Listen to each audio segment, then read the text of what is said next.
awesome weekend. It is a beautiful day today. I'm in good spirits. I got a lot going on in the tent.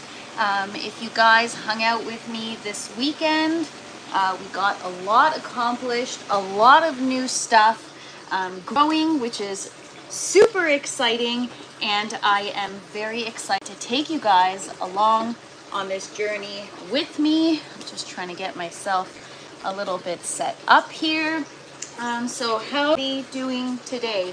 I am feeling good today. I'm feeling positive. I entered my grow tent this morning and I'm really loving what I see. Things are moving and thriving. I'm very excited. What is up, Gardening for Trichomes? Happy Monday. Hope you're having an awesome day, because I am. How can you not when you've got a grow space like this? You know what I'm saying? So yeah, I'm very positive today.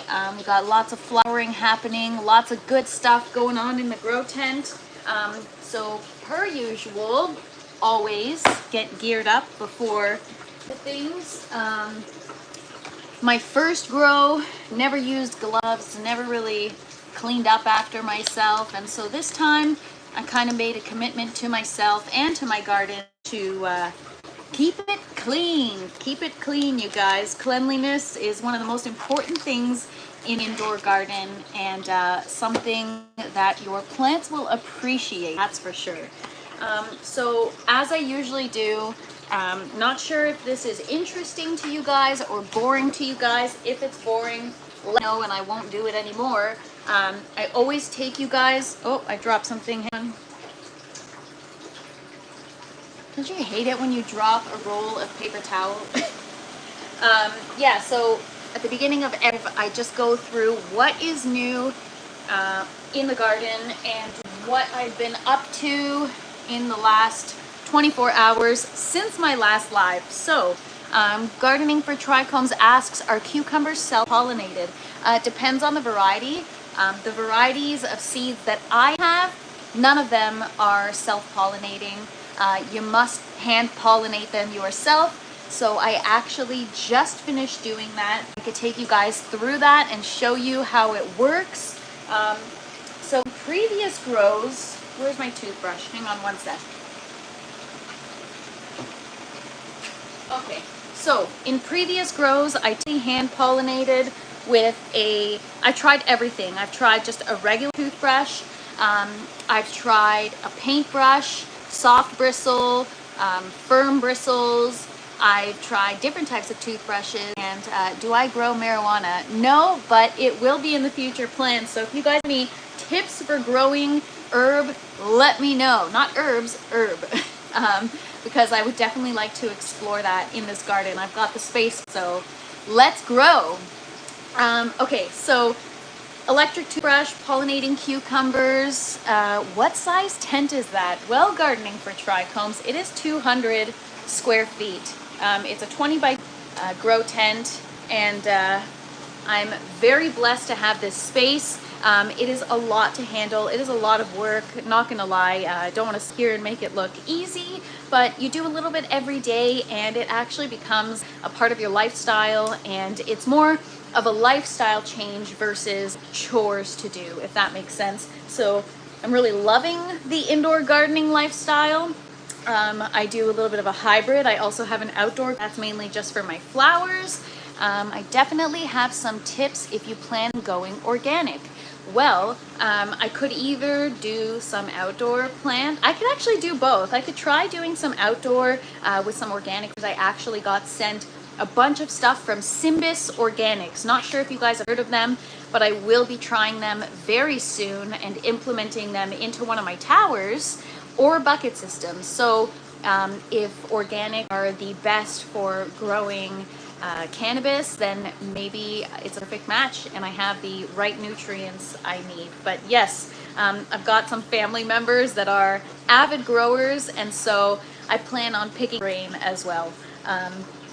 So back to the cucumbers. These are my, well, I only have one cucumber plant. Now, if you guys have been following me along my lives, you know that I have challenges with staying committed and consistently hand pollinating my cucumbers. It is a task, and it is not something I'm good at sticking to every day, but I've lost too many cucumber plants to it that I refuse to let that happen again. So one thing to note when you're hand pollinating is that, well, depending on the plant. So cucumbers, their male and female flowers, the parts are completely separate in a different flower. So the idea is to transfer the pollen from one flower to the other, from the male flower to the female, just like twins. And for example, with eggplants, the male part of the flower is also, the male and female parts are within the same flower, but sometimes they don't always reach each other. So you also have to hand, but the technique is different. So it's all about kind of knowing more about your plant to understand how to pollinate it. If you guys know what tomatillos are, they are kind of like these little green tomato plants. I tried growing those in my last grow, and those also need to be hand pollinated, but you can only pollinate two completely different plants. So you need at least two plants to pollinate each other. I had one plant, and I thought, okay, I'll propagate it and then I'll pollinate each other. But because it was a cutting from the mother, it doesn't count. So do your research. If you are growing an indoor garden that is not cannabis, that is food, that is that flowers, some varieties may need to be hand pollinated. So it's important to do your research. Don't be like me and grow a tomatillo plant for like, I don't know, 4 months long and then fruit because you had no idea that you had to pollinate it with a second plant. So these are things that are very interesting and important to know. I really am a fresh princess. Oh, thank you so much. I appreciate it. All right, so let's get to pollinating our cucumber plants. One thing that I've learned based on my research is that when you're pollinating a cucumber plant, the best time to do it is actually really early in the morning. I don't know if that's when, I don't know why. I think just maybe it produces enough pollen and it's like at its peak pollination production point, and so that's why the morning is the best. I still have to look into it, so once I find that answer, I will fill you guys in as to why. But we're just gonna go ahead here. I'm gonna flip you guys over. Am I looking for a slave? No, I'm not into the slavery sort of thing. I like to do the work myself. But I am a slave to my plants. Wakes up looting life with pollen. Yes, that is probably true. Maybe it's when it's the most ready, you know? I don't know if it's like, I don't know. Anyways, all right, so we've got a flower here.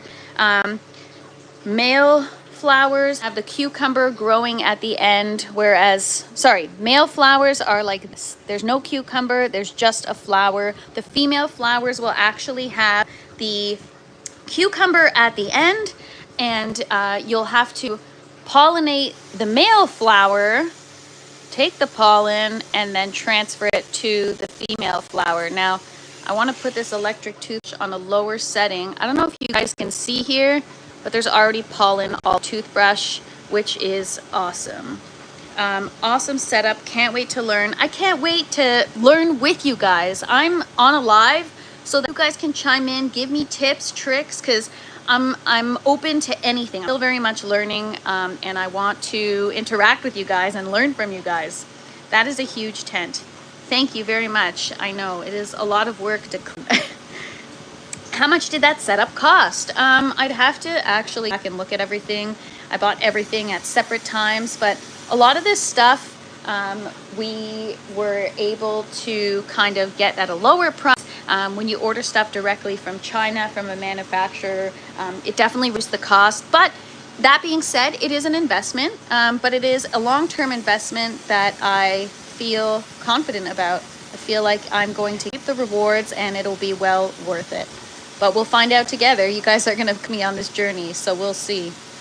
When I can start shipping you guys fresh produce, then you'll see. It'll be worth it. For those who don't know, How do you know male versus female flowers? Well, I will give you a closer look. So this right here, so right now we only have male flower. A male flower looks like this. It is just a flower coming out of the plant. There is nothing at the base of the flower. Sorry, I'm having a difficult time focusing my camera. Okay, so this flower here, it's just a stem at the base of the flower. There's nothing else. A female flower, this little stem, that little green stem at the base, will actually be a full out cucumber forming. So you know you've got a female flower when there's a cucumber and then a flower growing out. Those are the flowers that you want to move the pollen into. So you want to take the pollen out of this flower and move it into the female flower. It's kind of like humans, right? When they mate or whatever. Trying to keep it PG here, but it really is like humans. There are so many parallels between the garden and how humans work that it's actually quite fascinating. So you're pretty much making your plants have sex, pretty much, so that they could produce fruit so that we can eat it. All right, so I am gonna just move you here so that I can show you pollinating the rest. So thank you to everyone that's watching. I'm really excited to share this with you guys and just kind of educate each other. Let's share information, let's exchange ideas, and let's freaking learn. Let's learn to grow. You are so welcome, Zero to Hero. I like your handle, Zero to Hero. It's pretty cool. All right, so just make sure my toothbrush is on a lower setting. The other day I went too vigorously and I actually broke off the flower, so got to be careful. So even though I don't have any male or female flowers to transfer the pollen to, I'm doing this because it's actually going to encourage more flower production. So you're not only going to get just these male flowers, but it'll encourage the production of female flowers, and that is when the hand pollinating roots. So now you can see there's like a ton of pollen all over the toothbrush, so we know it's working. We know it's working. So that is done, but typically noon isn't the time to do it. I don't know where you guys are located, those that are watching, but where I am, it's 12 p.m., noon, and it's a little too late pollinating them. I should have pollinated them earlier on in the day. What I did, but I mean, I could have done it on camera to show you guys. I think I exhausted all the pollen out of my plants, but typically you see it sprinkling out and completely falling out of the flower. Very cool. All right, we pollinated that. In terms of other things that need to be pollinated in the grow tent, there really isn't much. The tomatoes I've explained yesterday, they have the male and female parts within the same flower. So a light breeze will actually take care of the pollination process. So here we have some tomato flowers. These are little cherry tomatoes. They're tricolor. So I don't know what plant is going to be what color, but I've got all three colors growing. And as you can see, we've got our flowers here. I've got some fans. I don't know if you can see, there's a fan up there, and I've got a fan over here, and I'm hopeful that that will just provide a gentle breeze to help pollinate these. If you want to, you can hand pollinate them. It actually gives them an extra little boost, and it'll help them get to where you want them to be, aka increasing your yield and giving you a better product. But it all depends how much time you have. It's not necessary, but it's definitely something to consider. And I also just started, for those of you that watched my live this weekend, we transferred a bunch of watermelon. So I'll show the watermelon, and that is another plant that actually must be hand pollinated. Watermelon, zucchini, cucumbers, they're all part of the same family. Any kind of melon for that matter. This is our first watermelon plant, and then we've got several others that we transplanted a couple of days later. So I think we've got four or five. We've got 4 in total. But this one is just looking so good. Oh my goodness, look at those roots, you guys. For those of you that don't know about aeroponics, this is an aeroponics system, as is everything else in my grow tent. And aeroponics is a system, it's a soilless method of growing in which the roots get periodically misted with water and nutrients, and they just take what they need pretty much. My nozzles just went on in my bucket, so I'm gonna show you exactly what I mean. These are pepper plants, and they're getting sprayed every minute for a minute. And there is the reservoir. Usually keep it covered, but we're gonna fill it today. So the water circulates through the system, mists the roots of the plants they need, and then it recirculates through the return, and then the process starts over again. So all these plants that you see here, none of them are in soil. How do they get nutrients other than, well, they get, I mix in, I'll show you guys. We're actually gonna fill the buckets today. So thank you, Zero to Hero. You're like helping me segue into the next project. So in terms of fertilizer and how the plants get their nutrients. So I use distilled water for the system, and the distilled water also acts as a method of delivery for the nutrients. So based on what growth stage your plants are in, will determine what nutrients you're using. So right now I'm on this. This is General Hydroponics Florinova 7410. It's a 3-part fertilizer. It's got the nitrogen, phosphate, and potassium. And so this is what you use when your plants are in a vegetative, as are mine right now, but they just started flowering. So like I promised, whenever I go on a live, I usually save the firsts for that so that you guys can see every part of the process. Because I was using this fertilizer for when my plants were in a vegetative state, now it's actually time to transition them to this fertilizer. It's also a 3-part fertilizer, different levels. This is for when your plant begins to actually flower. A lot of people use this to actually force their plant to flower.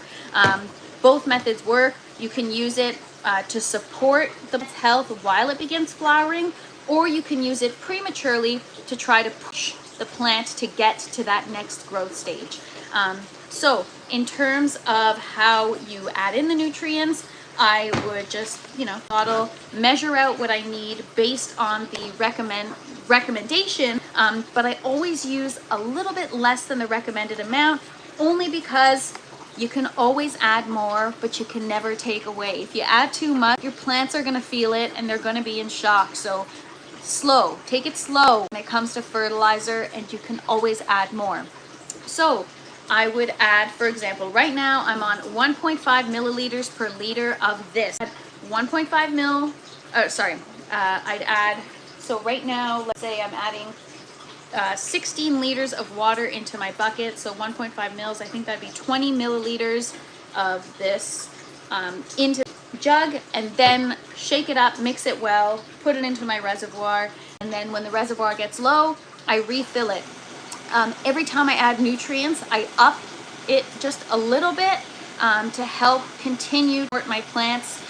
The nutrients isn't only good for the plant's structure and health, but it's also to help them combat diseases and pest management. So even if you have outdoor plants, if they are strong and have proper nutrients, then they've got a better chance of making it, right? So if I want to avoid things like powdery mildew or diseases or deficiencies in my plant, it is important to continue to support them with the nutrients that they need so that they can thrive.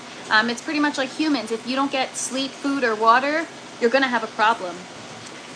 You won't function properly, and you won't develop properly, I guess, as humans do. So it's kind of the same thing. So interesting point, because I'm transferring or transitioning from this fertilizer, I am going to actually ease my plants into it. So I have done it in the past where I do half of this and half of this, and I maybe add them like 15 minutes apart. I'll add this in first, let it circulate in my system for a little while, and then we're gonna throw in bloom as well, but only a little bit of each, not the recommended amount, because I'm transitioning my plants slowly. I do not want to shock them. So first things first, I'm gonna just take you through what's buckets to show you why I'm going to be transitioning the fertilizer. What's up, Binding Keepers? Hope I'm having a happy Monday. All right, so we're transitioning our fertilizer from grow to bloom. We're going to be adding in the fertilizer for that's recommended when your plants begin to flower. So as you can see, our cherry tomatoes are flowering a lot. We've got tons of different flower clusters. I began this journey by picking off all the first buds. It is supposed to increase your yield and improve the quality of the fruit, but I decided that I picked off the first few buds and then that's enough. So another interesting point before I forget is that these are indeterminate tomato plants, meaning they continue growing and they continue setting fruit, and then you harvest it, they continue growing and they continue setting fruit for an undetermined period of time. Then there are varieties like larger tomatoes that are called determinate varieties. They set fruit one time and that's it. So with the determinate varieties, you can pop off your flower buds one time and that's it. And that'll help increase your yield. With indeterminate varieties, you can do it as many times as you want. It's just going to slow down your fruit production, or slow down the waiting time until your fruit production, but it is a good thing to do because you're going to get more fruit. Might be a little smaller, but you're going to get more of an abundance. And that's what I noticed with these tomatoes, is that they are quite small. I actually purchased them from the grocery store. They're house grown in Ontario, and then I just harvested the seeds and I planted them myself. Anyways, since these are flowering, even our cuttings are still continuing to flower. These are propagations did of our larger plants. And then obviously, as I just showed you guys, the cucumbers are flowering. The zinnia flowers are flowering. These are going to be going outside. If you've been watching my lives, we've been starting the flower seedlings in the aeroponics system with the goal of getting them outside in the soil bed this summer. Well, I'm actually going to get them in this week, but and then the pepper plants have started off slow, and now they're doing well, but they're starting to flower before I kind of really want them to. They're not exactly the size that I'd like. Normally, I let them flower when they're a little bit larger. That way they could support all the peppers. Anyways, so because everything is flowering, that is my indication to switch up the fertilizer. Zero to Hero says, I wish put that on the labels and the box, or at the box store. Determinate versus indeterminate. Maybe they do and I never noticed. I bet you they do if you're buying seeds. Like if you're buying a pack of seeds, but if you're actually buying produce, they're not going to do that because that's for them to know. They're the ones that are growing it and they're the ones that are selling it or whatever. But if you're purchasing seed, absolutely it should be on the seed packet. That information should be available to you. If it's not, you can always Google it. It really depends on the variety. I've tried growing determinate varieties in aeroponics, and it's kind of challenging and it feels like a waste. There's nothing like having a constant harvest at your fingertips, like at your disposal, versus like 5 tomatoes and then it's done for the season. So I'm growing all the fancy varieties, like the really large ones that are heirloom, like big rainbow tomato and all that kind of stuff. And I only got a couple tomatoes, and to be honest, they didn't taste that great because again, I'm still learning, and maybe my nutrients levels were off, and whatever. I had a lot of issues, so highly recommend indeterminate varieties if you're doing aeroponic or hydroponic application. Everything is looking good. Thank you so much for trichomes. You guys keep me excited and motivated. Keep going. So thanks for letting me share this journey with you. Double M Despo, sweet. Hello, good morning, or good afternoon rather. Greetings from down under. What's up? Well, your handle is Croatia, but the land down under is Australia. So where are you at, Croatia or Australia? But regardless, hello, good morning, and thank you guys for watching, or keep saying morning, but it's the afternoon. Okay, Australia, awesome. You guys have nice weather there. Liked and subscribe. I will keep watching as you post. Thank you so much, Zero to Hero. I appreciate you. You guys are awesome. Thank you for hanging out with me. Honestly, sometimes I just zone, do work, and listen to music, but these days I actually enjoy going on a live and doing it with you guys.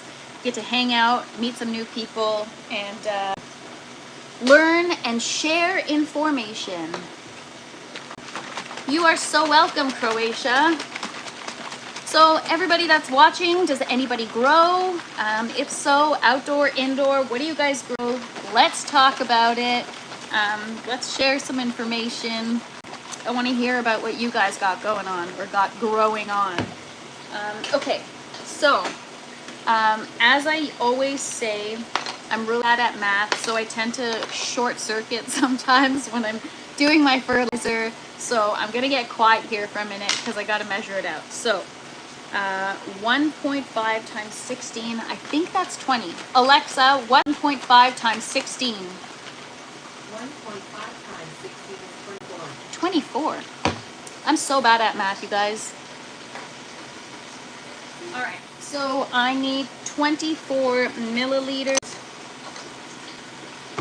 of the 7-4-10 Grow fertilizer. I'm gonna use 1.5 mils per liter, and then I might use, so the recommended amount for early flowering is 1.25 milliliters per liter, but I'm only gonna do 1 milliliter per liter. I also don't wanna shock my plants. You wanna be very careful. Again, for those that just got here, you can always start off slow and then add more later and when necessary. What is my water source? I just use distilled water. I have a V-Board distiller that is 4 liters every 3 hours, and then I've got the reservoir here, and then I usually keep it covered, but because to fill it, it is currently uncovered. So that again is just distilled water. I know a lot of people use an RO filter, but apparently, or an RO system, but you know, an RO system is only as good as your filters, and a lot of those you got to keep getting the filters, and I don't know, it feels like more upkeep. And distilled water, I use it for other stuff in the house too, so it kind of just makes sense for the household as well as for the tent, and my plants love it. And then I get a true ppm reading, because ppm is more often than not 0 of distilled water. If it's not, you got a problem, your water is not distilled. Okay, so I'm adding in 20, actually I'm gonna add in just 20 mils, because again, because I'm transitioning, I want to be careful. So I'm actually going to use this one.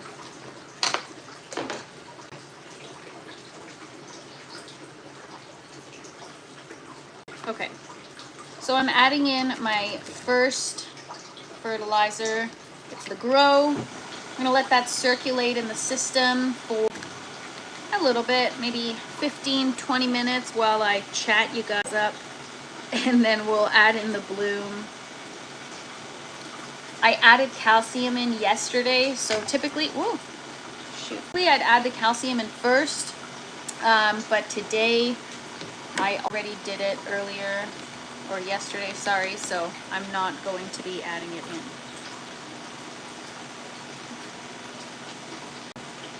All right. So, oh my gosh, I keep filling it. So with the fertilizer, you want to make sure you shake it really, really well in the bottle before adding it to your water. This stuff is super thick and it's really got to be mixed and incorporated. Otherwise, you're not really giving your plants everything they need. I don't speak Russian, or I don't know Russian or Ukrainian, but if you guys do, please translate. Less is wise when transitioning. Totally. And less is more in a garden. For those of you that are new here, in my first grow, I didn't check pH, I didn't check ppm, I didn't use calcium, I didn't have my environment right, I didn't monitor temperature, I didn't monitor water temperature, I didn't really maintain a lighting schedule or a proper watering schedule, and everything thrived. I had no issues. And then my second grow, I started getting more familiar with all the tools at my disposal that I should be using, and then I just struggled to grow. I didn't have a good yield and it wasn't a successful grow. So, sometimes less is more in a garden or just in life in general. He's asking where you are from, basically. Oh, thank you for translating. I am from just outside of Toronto, Ontario, Canada. It is cold here. We only get some summer, and I want to be able to grow my food all year round. So this is why I've got this space. It is a long-term investment so that I'm able to eliminate some items off of my grocery bill. Things like salad, tomatoes, cucumbers. Eventually, maybe I could do potatoes, onions, garlic, beets, carrots, all those root vegetables. But I'm pretty much looking to learn how to do it all in this tent. I'm not going to completely boycott the grocery store, but they got enough money. They don't need mine. Everything's so expensive. So I'm just trying to stay focused on, what I'm making sure I consume clean, healthy food. Even when you go to the grocery store and you do buy organic, is it really organic? Like, how do you know they haven't sprayed it with something, right? So at least with me, I know how I'm growing my food because I'm doing it myself.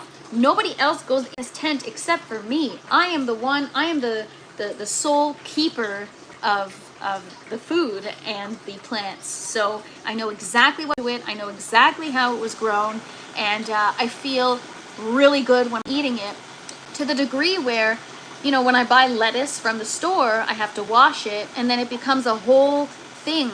Do I wash it in my tap water? It smells like a swimming pool as soon as I turn it on, and poison myself with high chlorine levels and pharmaceutical crap and whatever else is in our water?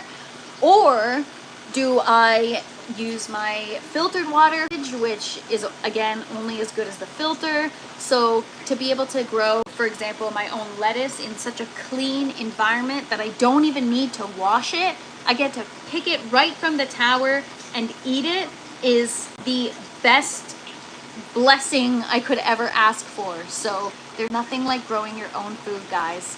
The grocery store will survive without us. But that being said, before we add the fertilizer in our system, speaking of the grocery store, check out my salad tower. It is time to make some room, aka eat this stuff.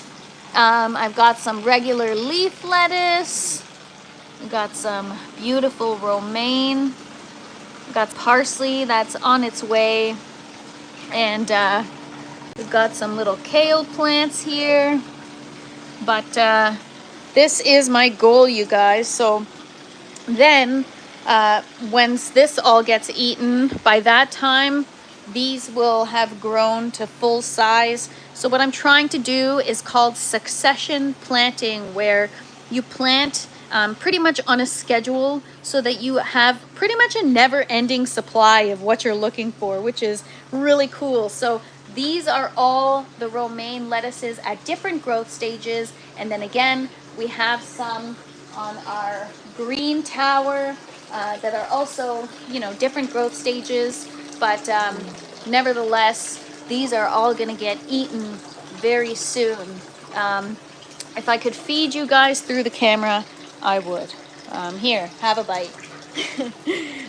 Anyways, so yeah, that's probably gonna be my dinner tonight. But I will be going on a live when I harvest. Did my tomato cuttings root? Yes. So if you guys watched my live a couple days ago, I'm starting to lose track because I'm trying to do a live every single day. I broke a tomato plant. I tried to root it in my grow tower to see if it would root. It did root, and then I tried to transplant it into my bucket system, and now they're thriving. I'm going to show you guys. What's up, Les? Here I am sitting on Instagram and realized you said YouTube. Oh, thanks so much for joining. You are one of my most loyal gromies. Can you breed butterflies in there too, or would they just get stuck in the fans?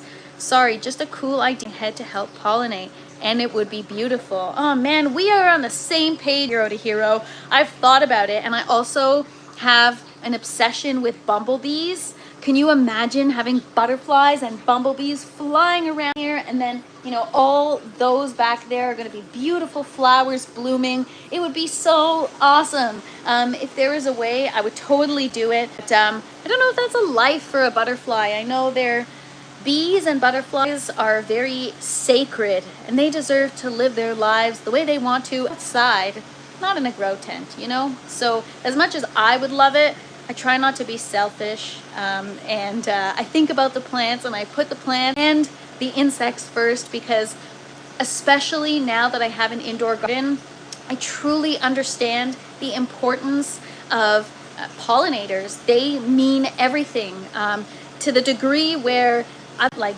Japanese beetles on my flowers outside. I've got tons of crap happening outside, and I refuse to spray my plants because I don't want to harm any pollinators. It is really important to me. I'd rather lose my plants than kill some bees, you know? Oh, right. I was going to show you guys my tomatoes that rooted. I get very excited, and I have a lot to say, so sometimes I forget. Okay, so this is a propagation that rooted in the foam color, and it's looking really good. We've got some good roots. Finding keepers, if you were here yesterday, you saw how the roots were today. They're really, like, look at that, you guys. Looking really, really good. What's up, MF Clone? What about mites? Oh man, don't even talk about mites. I've had thrips in here before. I had to get rid of everything and reset the entire grow tent. And I had 80 bell pepper plants and like 20 tomato plants, and all 3 towers were popping, and I had to get rid of everything. So I tried to spray some more natural stuff. I tried Lost Coast Plant Therapy and Pure Crop, and honestly, I still have PTSD. That's why I've got like the gloves on. I literally shower every time before I come into the tent. I change my clothes, I change my shoes, I change everything. I am the only person that is allowed in this tent. 0 to hero, no. Less aphids and thrips are horrible. Yes, they are. What's up, Mr. Ganix? Hope you're having an awesome day. Thanks for tuning in. All right, so yes, these are our tomato plants that rooted. We propagated them, stuck them in the tower to clone them. They got roots, and then we put them back in the bucket system, and I couldn't be happier with the results.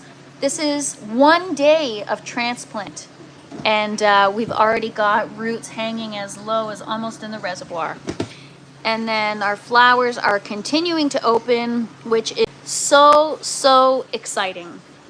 All right, so we've mixed up the fertilizer, the first installment fertilizer for the bucket system. Just gonna give that a good shake. I'm gonna take you guys with me to the buckets, and then we're gonna mix this in with some water, and then we'll add in our bloom in about maybe 20 minutes. So if you guys are willing to hang out that long, stay tuned, because we're gonna be adding in more. All right, so this is the grow, the 7410. This is what the plants have been on since the beginning, and we keep increasing it incrementally. So I'm gonna add this in now. I'm actually gonna pause the pump. Make sure it mixes well in the reservoir before allowing it to circulate the system to mix even further.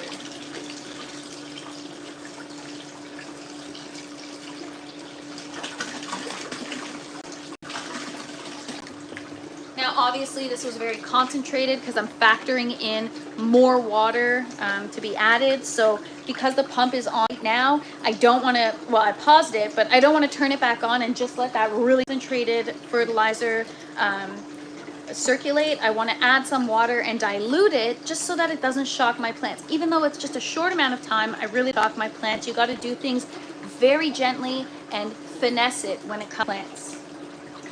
All right, so I'm gonna add in 1 jug, maybe 2 jugs of water, and then we will add in our bloom, followed by another jug of water. That'll circulate, and then in a couple of days, we can add in our calcium again and repeat the process.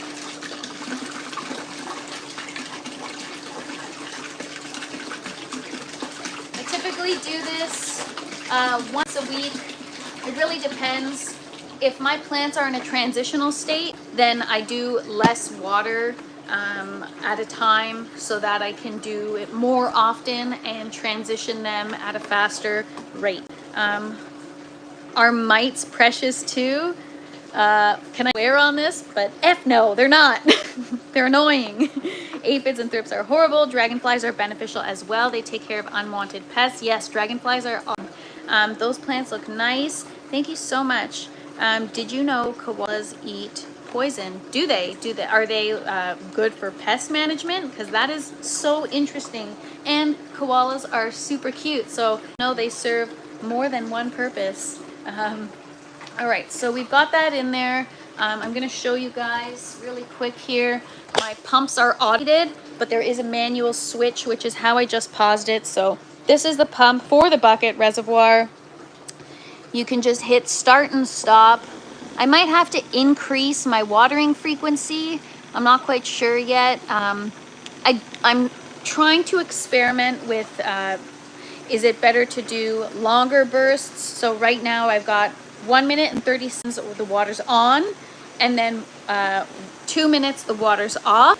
Is it better to do 10 seconds on and 15 seconds off, or 20 seconds off? What do you guys think? I'm curious because plants will be happier with more frequent but less long watering. I don't know what's best, so if you guys have any information, let me know. I'm willing to try it. So while we're waiting for that to circulate, we are going to add in the bloom. Now this one, actually, I'm gonna have to get, so I bought this bottle. This is from my first grow. I did not mix it properly, which is why I learned the hard way. So it's all stuck at the bottom, the good stuff. So I don't know if this is salvageable. Maybe I'll have to add some water and mix it up. I'm not sure, but I'm not gonna mess with it. I've got a new bottle. You guys hang for 1 second. I'm gonna just give you a nice view of the plants, and I'm going to go get my other bottle.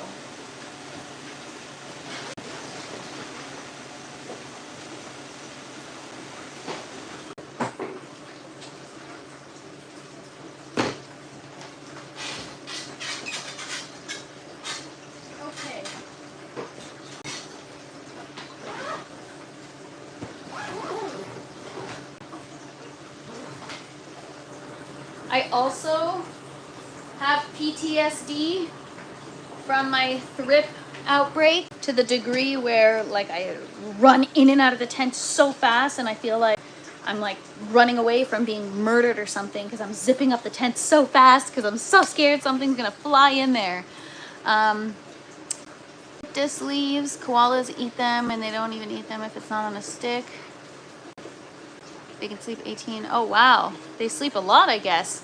MF Clone says, what you could do is collect a load of ladybugs. Oh, ladybugs are wonderful. Oh, thank you so much. Ladybugs are super beneficial. I know they are great for thrips and aphids and stuff like that. Yeah, don't use that bottle. No, I won't.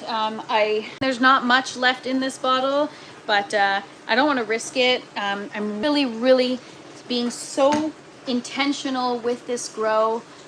It's just not worth the risk. Why is the cam lagging? Oh, I apologize, you guys. I don't know if it's the mylar of the grow tent, but for some reason, my internet is great everywhere else, and I have challenges in the tent. I don't know why. I tried to fix yesterday, but I've got a plan to make it better. So hang tight, and thank you to those who are watching. Thanks for staying patient while the camera lags. I appreciate you guys, and I hope you guys are having an awesome day. I started using that one about 4 years ago. You have to shake it vigorously. I found that out the hard way. Yes, that is very true. I imagine as an engineer, the pump life will last longer with less cycles, so longer on longer. For running a study would be really cool. Yes, I actually do. So I'm actually going to be firing up my second bucket system, which is over here. It's currently not operational because I just reset it. Okay, I'm going to take you guys through the process of resetting my watering timers. Let's do that. Let's do a lower amount of time, but more frequent. So I think I'll do 30 seconds on, or all right, so I'm going to show you guys. To reset it, you just hit this button here, and that triggers a reset. So now this is the on function. How long do we want it on? So I'm looking at seconds. So I'm going to do 20 seconds. Okay, so once you're good with that, we click here. And now we're going to put in our off time. So got 20 seconds on. Let's try 30 seconds off. Give it a 10-second gap. If you guys object, you comment and you let me know, because we're in this together. Oh, what did I just say? 30 seconds off, right? Okay. All right, so 20 seconds on, 30 seconds off, and then all you got to do is hit start. And there you go. It counts down, and then so on and so forth. Thanks, Zero to Hero. You guys are a part of this journey, so feel free to chime in and give me some tips, because let's just learn from each other. I'm not one of those that pretends like I know everything I'm doing. I really don't. We're all just learning. So it's just about having fun and sharing information.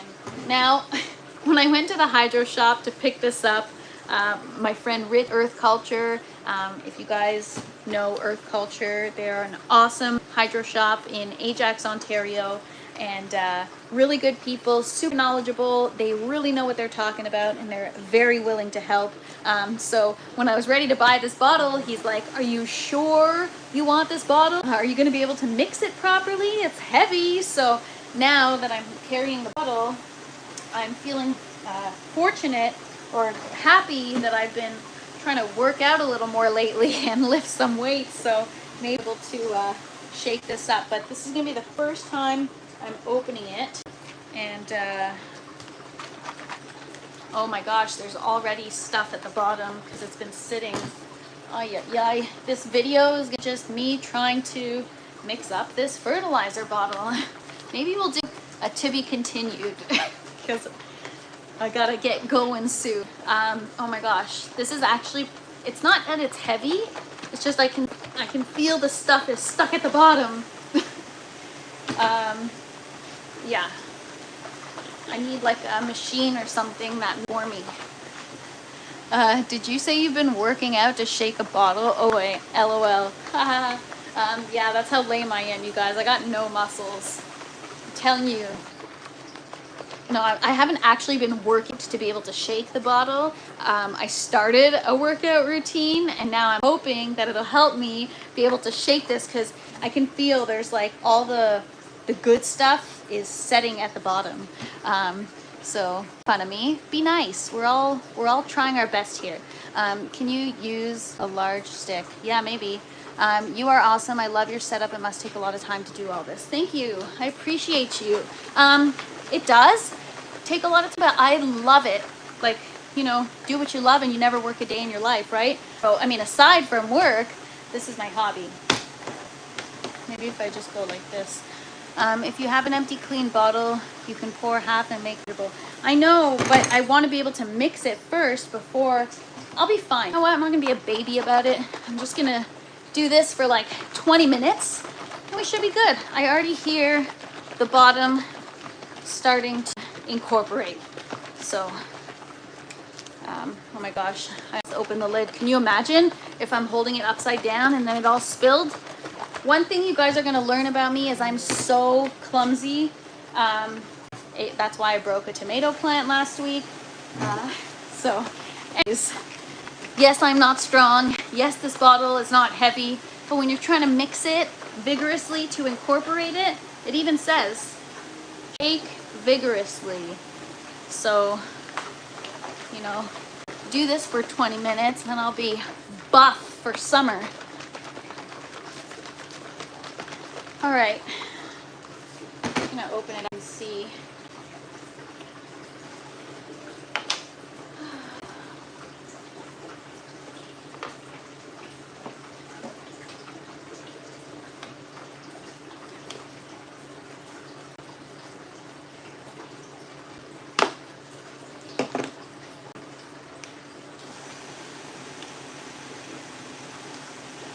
Okay, so yeah, I am actually going to get a smaller vessel. Yeah, it's good exercise anyways, exactly.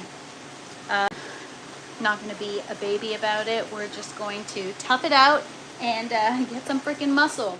So, I mean, it looks like it's mixed well, but obviously you can't tell by just doing that. Just give it a little bit more of a shake, but now I can actually feel it moving around in the bottle rather than a big weight in the bottom of the, like it's not clumped up anymore. I do deep water culture in 5-gallon buckets. I've got 4 cannabis plants growing now, 2 in flower. Do you grow weed? I don't, Vincent, but it's in the future plans. I got some seeds already. I was gonna germinate them on 420 to, you know, make it symbolic, but soon. First, I'm gonna mass food, and that way I have something to actually show you guys, and then we'll grow some other stuff. Because then when you grow, you know, the fun stuff, you need a snack after, and then I got the food, so perfect. So yeah, just getting my fertilizer mix. This is a brand new bottle. It's been sitting for a while. The hydro shop warned me, but that's cool. All right, so it's mixed. I'm confident. All right. So I'm only gonna add in a small amount because I'm transitioning my plants from a vegetative fertilizer to a flowering fertilizer. Nice, this is my new favorite. Oh man, that means so much. This is my new favorite hobby, hanging out with you guys. I love YouTube, man. YouTube's where it's at. I meet so many cool people, and arms are gonna be sore tomorrow. Yeah, tomorrow I'm gonna have like crazy muscles, which I don't have right now, you see? No muscles, so we'll have some soon. By the end of the summer, all of you guys that subscribed, you're gonna see me. I'm gonna be like buff as hell. So I am going to start off probably with 1/2 ml per liter with this. I just want to give my plants a little taste, just to transition very gradually, because I added in not a large amount, but we did 1.5 mils per liter of this. So 0.5 mils per liter. So I added in 16 liters. I'm going to add in 8 milliliters. 8 milliliters of the Flova Bloom. Just take you guys here. I have no idea what you're saying, Guruvja, but if anyone wants to translate 0 to hero, can you translate that one too, if you're still here? All right, let's get this done. Nope, it's not mixed. It's too liquidy. I was about to pour a spoon, and it's not incorporated. Usually it's quite thick, so I know what that means, MF clone. I don't need translation for that. I'm gonna make sure this is closed before I keep trying to mix. I know when you mix like side to side, it's supposed to be the best because it brings the stuff from the bottom to the top and the top to the bottom. People are going to be watching this live and be like, what the hell is this girl's channel about? Mixing bottles? Fuck. All right. I think we might be good. Hi from London. Hey, what's up, London? How you doing? I don't know what time zone it is. If it's Monday, happy Monday. I mean, what you gonna choose? I don't know. I don't know what you mean. Using EC meal. What is EC meal, Pacha? Oh, I do it by milliliters because I'm still learning and new, but I do have an EC meter that I do. I'm trying to learn how to use it and what the purpose of it is for. Yes, I do have an EC/ppm meter, and I'm trying to incorporate that into my practice to learn how to measure in an accurate way. So yes, you are right. An EC meter is the way to go. Can you explain to me what you are doing? I'm trying to shake my fertilizer bottle so that everything that's in this is properly mixed, so that I can add it to my reservoir. All right. Okay. So, looks like it's incorporated. I'm gonna add in 8 milliliters. Should probably open my water jug first.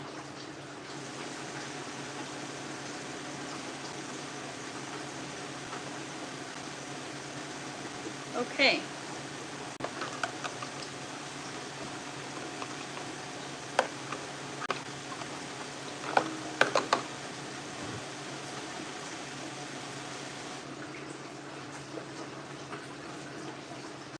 All right. Added in just a little extra. Just a little bit. All right. So we've got our bloom. I'm gonna give it a few more minutes before I add the bloom. And then that's it, you guys. I'm gonna check if there's any seedlings to be transferred. Yesterday we transferred a bunch of new stuff in the tower. I'm starting to lose track of what I did on what day, but we did some melon.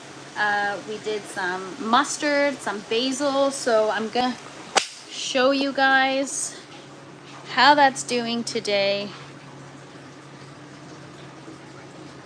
There we go, we got some basil growing.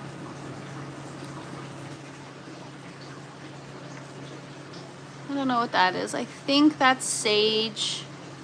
I did label, but then I just threw everything in the tower. What else we got?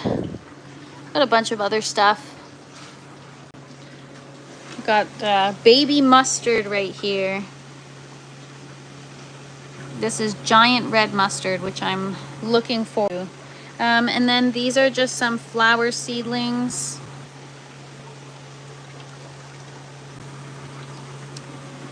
But yeah, other than that, we've got a bunch of stuff germinating. Some just sprouted, so when it's big enough we're gonna transfer that. And we've got some more herbs. And can you show us? Oh gosh. Okay, so anyways, okay.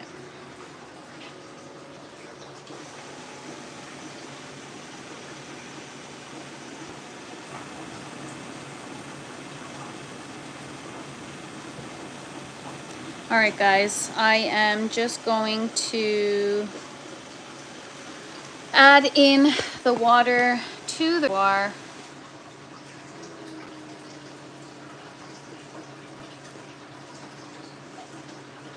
Okay.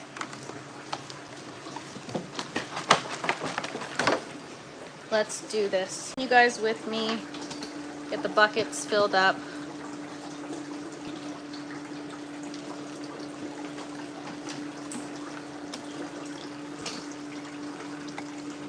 So again, I just do this usually once or twice a week, depending on on the goal of what I'm trying to achieve. I'm just going to turn the pump off for a second. So if I'm trying to transition from one fertilizer to another, then I do it multiple times a week. I fill the bucket gradually and I change up the level slowly. But if I am just adding in the regular amount just to top up, then it's just a weekly thing. And so now I'm just going to add in some water, and then I've already added in calcium in the yesterday. So normally you add your calcium in first, and then you can move on to adding your other nutrients once the calcium has incorporated into your system.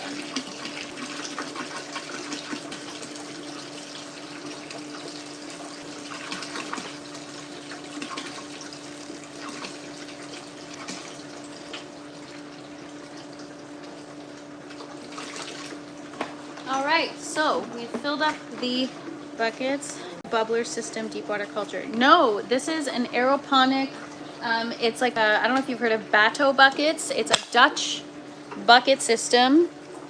So there's 20 buckets that are connected. Each bucket has 2 lines that connect to the misting nozzles, and the roots get misted periodically. They're on a timer, the misters, and then this is the reservoir. This is the water return, so any additional or excess water gets recirculated through the system back into the reservoir, and then the pump feeds it through the lines back through all of these lines, and then everything gets watered. So I'll just turn it on and show you.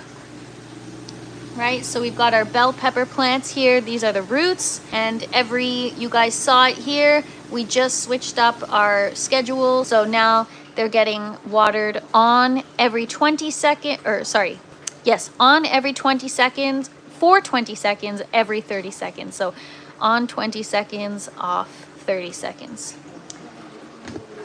And here we've got some of our other ones. I'll take you on a little root tour. So these are different kinds of net pots I'm trying out. So we've got some root here, as you can see. Oh, there it goes again.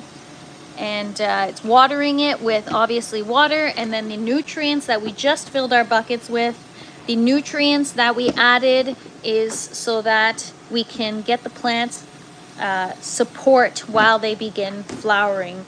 When they enter their flowering stage, they require different levels of nutrients than when they're in a vegetative state, and so that is what we're working on. This is a zinnia flower plant. It is about to bloom. This is my first one in aeroponics. I'm very excited about it. It was kind of like an experiment, and I'm really proud of the roots. They're clean, long, and quite abundant. So I do a nozzle check every so often. Sometimes you have to just angle them in the direction you want to target the root accordingly. So that is what I've got going on here. This one is going to bloom within the next week. The day it blooms, I'll go on a live and I'll show you guys. Even if you're not into flowers, it is very cool to see something grow aeroponically. And then these are all the same plant, just at the seedling stage. These are all going to go in an outdoor garden.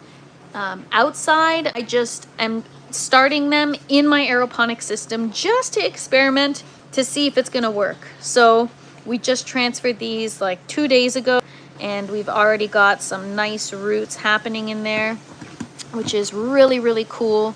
And then I'll show you, you can also use the tower or the buckets as a cloner.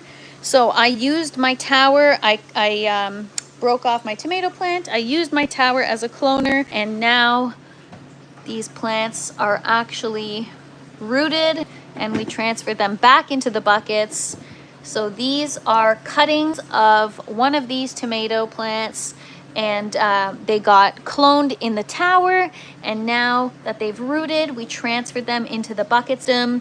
I'm experimenting, so this cutting is in a foam collar, and this one is in hydroclay and a larger vessel. This is in a smaller vessel. I'm curious, will they both thrive? Will they both produce fruit, even though this one is sharing a vessel? But maybe it'll be temporary. If it starts to struggle, these plants are going to be outside in the next 2 weeks. They're going outside. How big is your tent, or is this just a room? No, this is a Mylar grow tent. So this is the tent. We've got exhaust over here, seedling station over here, tower, 10 by 20, so it's 200 square feet. We've got our 2 bucket systems. Each bucket system has 20 buckets, and you can choose whether you want the 4-vessel bucket or the 1-vessel bucket. They're interchangeable. So based on what I'm growing, like flowers or peppers, they're a little smaller, but even the peppers, I have them in a 4-vessel bucket, but only 2 to a bucket.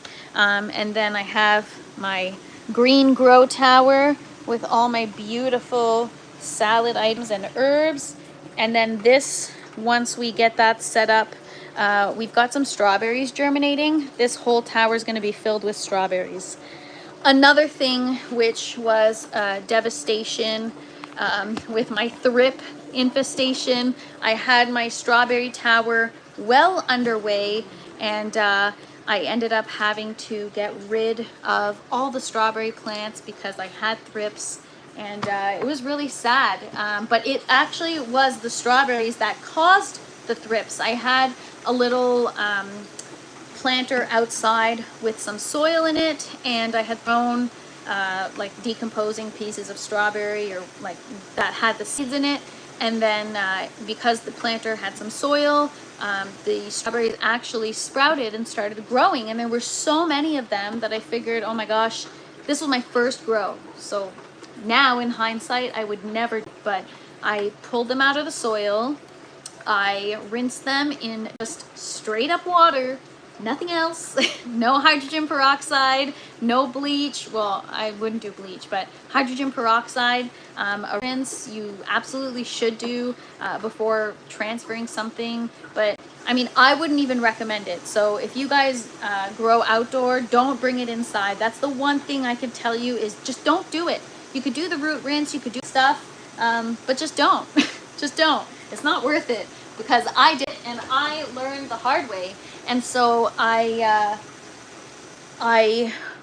brought the strawberries into the tower after having just rinsed the roots in water, put them in the tower, and then within a few weeks, actually, it was funny, I let one of my romaine lettuce plants bolt, which means you let it point of flowering so that you can collect the seeds. And I was collecting the seeds, and once, well, I thought it was a seed, fell on my pants, and I looked at it closer and it was moving.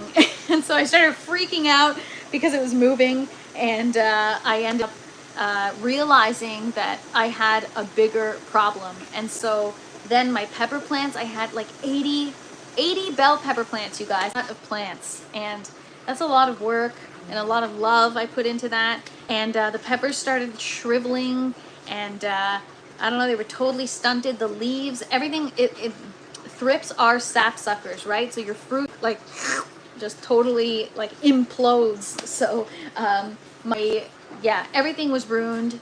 I brought a pepper plant with, because I didn't know what it was at the time. I brought it to a friend of mine, and they looked at it under their scope, and they were like, yeah, you got thrips.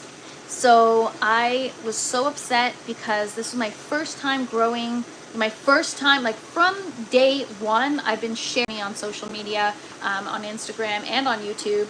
And I was upset because, you know, I also feel like I have to show up for the community and show, you know, that I kind of know what I'm doing.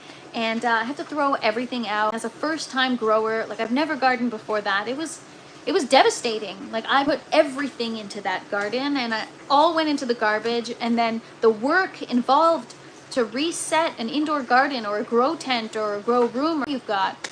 If you've ever had pests in an indoor garden and you don't want to spray or even if you do, you still got to reset the tent, and that is a lot of work. So now I will never, ever, ever, ever, ever make the same mistake again. I will forever be so, so careful, and I feel like it's my duty to share that advice with you guys. Just don't do it, okay? Dude, anything else, just don't do that. All right. It's a good idea for doing any kinds of starts. Yeah, Les, totally. It's something I'm doing for the first time. Last year I started my flower starts in soil, but this time we are trying it in the system. Wow, you're doing it right. Thank you so much, Vincent. I'm not sure if I'm doing it right, but I'm trying to, and everything I learn, I apply, so I hope I'm doing it right as I possibly can at this point in my learning journey. It's the same thing when you overwinter plants. You have to be very careful. I'm nervous to do that. I've never tried overwintering. Like, I grow flowers in the summer, and I've never tried overwintering. I know you can overwinter tubers, I think, but I've never tried it. You learn by your mistakes. That's the only way you get better.